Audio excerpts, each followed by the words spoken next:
you want to make sure that you form a relationship with your real estate agent.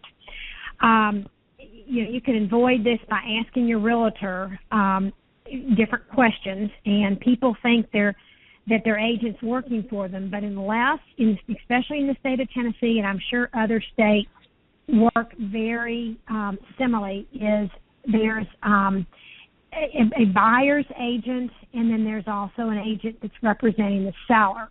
And it's very important that you establish an agency relationship with your realtor when you begin the process.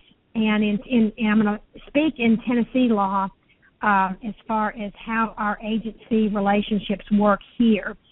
The knowledge and help of a realtor can, make all the difference in the world.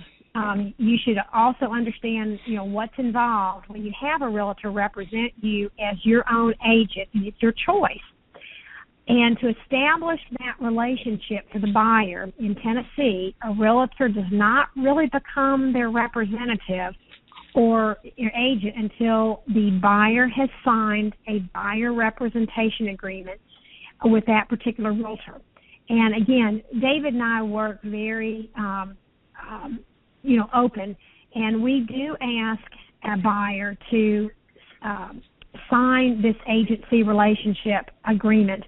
It's an actual contract for representation, but it spells out exactly how the realtor is going to work for the buyer, and that's very important. And I'm sure in other states it's very similar because in the course of a transaction, the buyer may sign other forms such as an agency disclosure, another one called confirmation of agency. But it's important at the very front end for the buyer to develop that relationship with their realtor, because then the realtor is able to then share information with them, and they're actually representing them in the transaction. And David and I are very open with our buyers. It's an education, and it's important. But as far as we're concerned, anytime a buyer would become unhappy with us or decided that they wanted to pursue something else or didn't want to continue in the agency relationship, then as far as we're concerned, we're going to tear it up. Now, I'm not saying every agent does that, but we want someone to work with us who's happy with our service.